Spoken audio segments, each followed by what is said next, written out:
You keep quitting because staying would force you to find out something about yourself you've been very good at avoiding. Maybe you're not as good at it as you hoped. Or maybe you're capable of far more than you thought, and then you'd have to face what that would actually demand from you. Sometimes inconsistency has nothing to do with this. The goal can be wrong. Life can get messy. You can simply stop caring.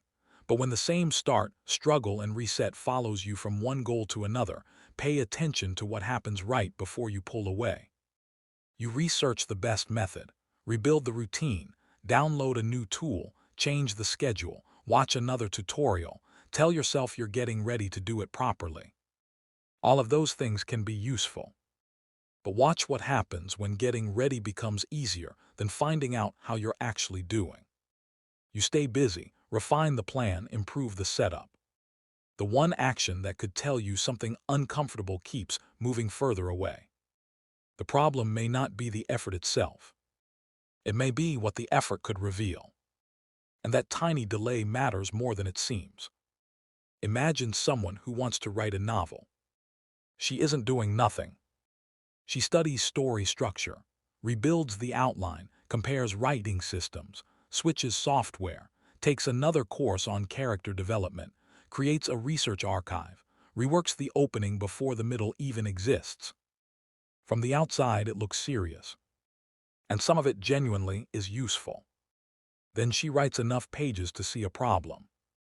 The dialogue feels stiff, the pacing drags, one character is flat, a scene that sounded brilliant in her head doesn't work on paper. Nothing dramatic happened. She just got an answer. Instead of staying with that result, she changes the system again. New outline, new course, new opening, new plan. The work continues, but the test keeps getting interrupted. You may have done this without thinking. I'm avoiding feedback. You thought, I'm figuring out the right way to do this. And that's what makes it hard to notice. You can spend months improving the conditions without giving the actual work enough time to answer you. You protect the possibility by sacrificing information. And once that answer gets delayed, restarting starts to feel strangely good. Because restarting doesn't only change the plan. It changes what you're allowed to believe again. Before the reset, you have a record of what happened. You know where you struggled, what you avoided, and how far you actually got. Then you decide to start over. The pressure drops. The unfinished work becomes part of the past. And the future feels open again. This time could be different. You haven't failed this new attempt yet. You haven't found your limits yet. So you can still imagine the person you wanted to become. You get your old identity back. Not because you proved anything. Because nothing has been decided yet. And that feels like relief. The old question was, what did my last attempt actually show me?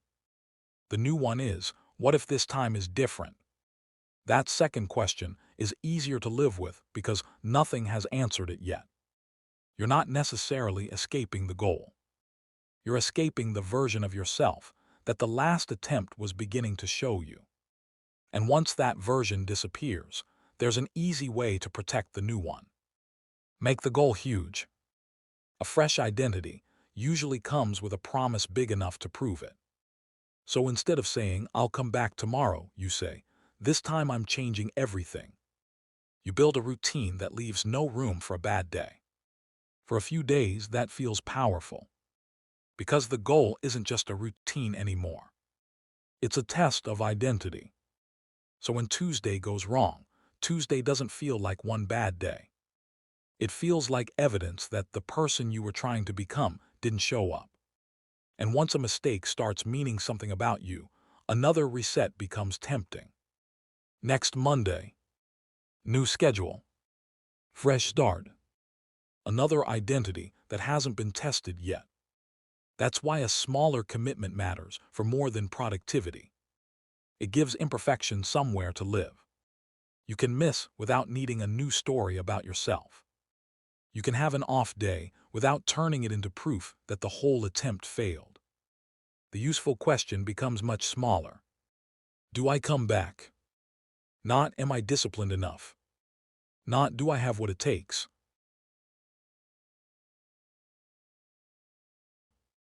Just, do I come back? Consistency is not never missing. It's refusing to turn one mistake into another disappearance. And that is how you stay around long enough for the work to tell you something real. At some point, staying gives you results you can't keep rewriting around. Maybe your current ability is lower than you hoped. Maybe it's higher. Maybe you love the result and hate the process. Maybe one weakness matters far more than you realized. Maybe the goal needs to change.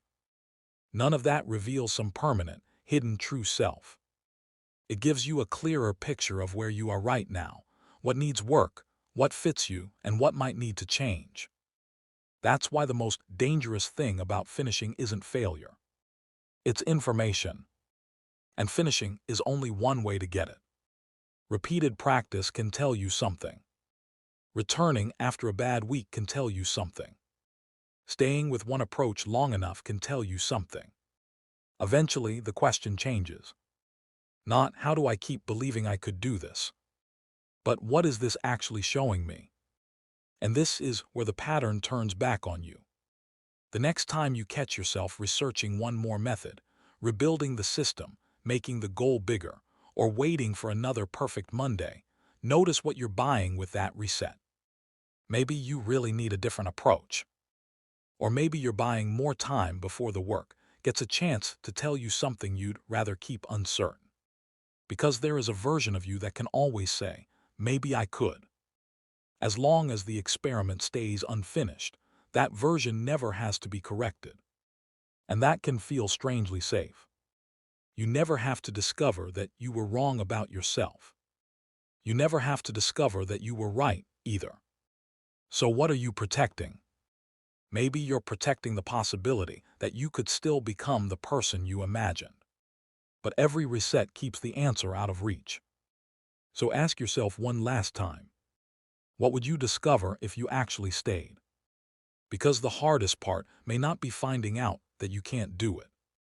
It may be finding out that you can, and then having to decide what you're willing to do about it.